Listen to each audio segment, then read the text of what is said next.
Howdy y'all, Jackson here with the Trick Studios, and welcome back to another edition of the Historic College Football Playoff, this one for the 1989 to 1990 college football season. Will Colorado get their revenge against Notre Dame this time around? Will Miami prove they were truly the best?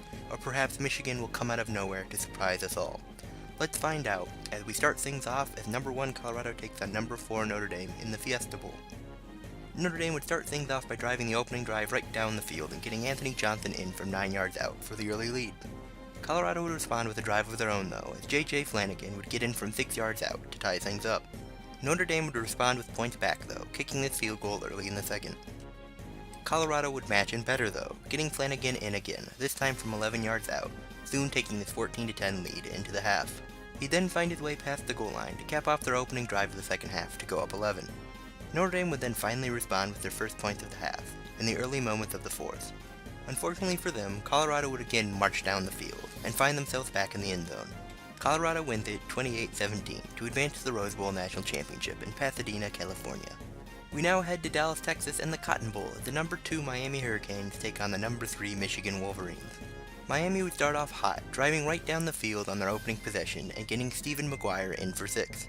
Michigan would respond with points of their own, but they'd have to settle for this field goal. Miami would not have to settle though, as they would drive yet again and get McGuire in again. Then after getting a stop, they'd march again, finally pitching it out to McGuire, who'd find the corner, eventually plowing his way past the Wolverine for yet another score. Miami cruises, throttling Michigan 31-3 to punch their ticket to Pasadena to take on the number 1 Colorado Buffaloes. We now find ourselves heading there, to Pasadena, California, to see the number 1 Colorado Buffaloes take on the number 2 Miami Hurricanes in the Rose Bowl National Championship game. Miami would start off much like the Cotton Bowl, as they'd march right down the field and get McGuire in for the score.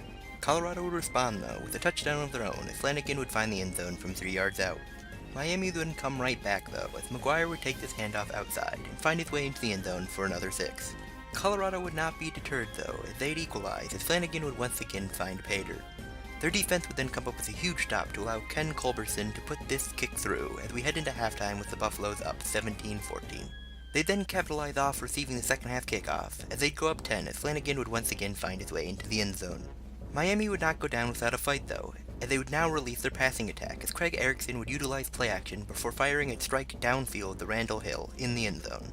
Colorado would counter though, with another long drive as Flanagan would make it into the end zone from just under 15 yards out. Miami would come back firing though, as Erickson would hit Dale Dawkins over the middle to cut the Buffalo lead to 3. And then after an amazing stop on defense, Carlos Herrera would tie things up as time expired. This would send the game to overtime, a practice that was not yet implemented by the NCAA, but yet required to determine a winner in this situation. Miami would win the toss, but Flanagan would quickly give the advantage back to the Buffaloes.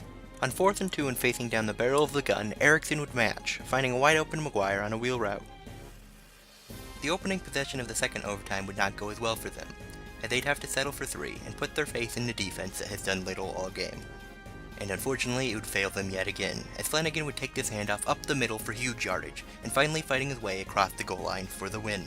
Colorado claims the 1989 National Championship, defeating Miami 44-41 in double overtime. Thank you all for watching this edition of the Historic College Football Playoff. If you have a specific season you'd like to see, please leave in the comments and I will fast track it. If you enjoyed the video, please leave a like. If you did not, or your team lost, feel free to leave a dislike. And if you have not already, please subscribe. And feel free to sound off in the comment section about pretty much anything and everything. Thanks again for watching. Bye.